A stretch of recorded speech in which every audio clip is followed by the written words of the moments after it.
Hi, this is Amanda Noll, and I'll be reading you How I Met My Monster, written by me, Amanda Noll, and illustrated by Howard McWilliam.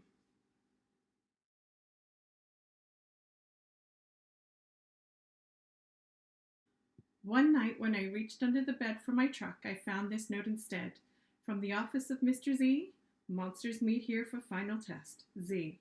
Ha! My parents were trying to trick me into staying into bed. I didn't believe in monsters.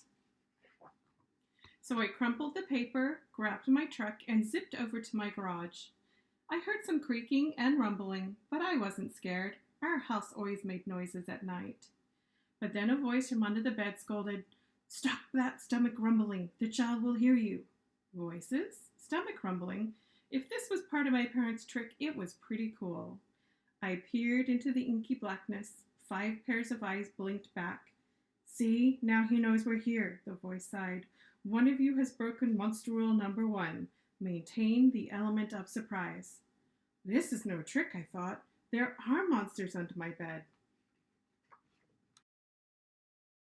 A long-necked yellow monster slid out, followed by 4 little monsters. "Rule number 2, the yellow one instructed. Never block the bed. All of you, scoot over." Hey, I realized that one must be their teacher. I sat up straight, mesmerized by the monster parade shuffling across my bedroom. "That's better," the teacher monster said. "Access to the bed is clear. Now, who knows rule number 3? The purple monster teetered on his tiptoes and gurgled, "Get the child into bed." "That's correct, Genghis. And how would you do that?" "Well, Mr. Z, I would roar my scariest roar."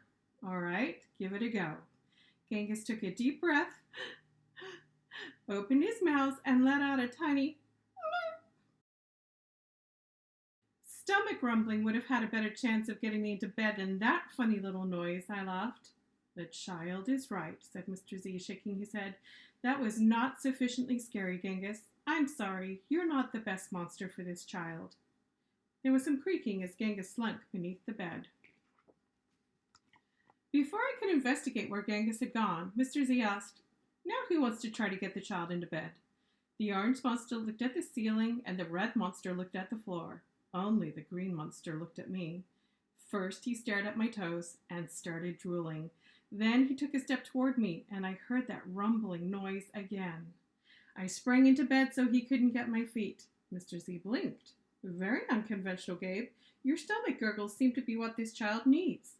What I needed was to make sure this little Gabe monster didn't eat my toes. "Right, you 3. The child is now in bed," said Mr. Z. "As every monster knows, the ultimate objective is rule number 4. Who can tell me what that is?" The orange monster bounced and squeaked, "Keep the child in bed until it falls asleep." "Correct, Morgan. And how would you accomplish that?" "Shadow puppets," she squeaked again. Gabe whistled through his nose and snickered. But Mr. Z said, "Interesting idea. Try it." Morgan hopped onto my night table and flailed her arms near my lamp. Silly shadows blobbed under the wall, and a cloud of fluffy fur tickled my nose. "Achoo!" "Morgan, stop that at once," Mr. Z ordered. "You're supposed to scare him, not make him sneeze." "I'm sorry, you're not a match either." Morgan's arms flopped to her sides, and she scuttled under my bed. There was more creaking, and Morgan was gone. After all that sneezing, I really needed a tissue. Suddenly, a huge shadow of uncut claws loomed across my room. "Awesome," I thought. "And kind of scary." I froze in place. "Powerful performance, Gabe," said Mr. Z. "But do either of you see your problem?" "Oh, I know," chirped the red monster. "The child is out of bed again." "Correct, Abigail," Mr. Z continued. "And one of you must get him back in. Let's revisit rule number 1. Maintain the element of surprise." And all at once, poof, the monsters vanished. Then I heard more rumbling. Were they hiding in my closet, making noises to scare me? Ha! No, it was only my stomach grumbling. All this excitement was making me hungry. I tiptoed past the closet and peeked out the door. So far, so good. No monsters.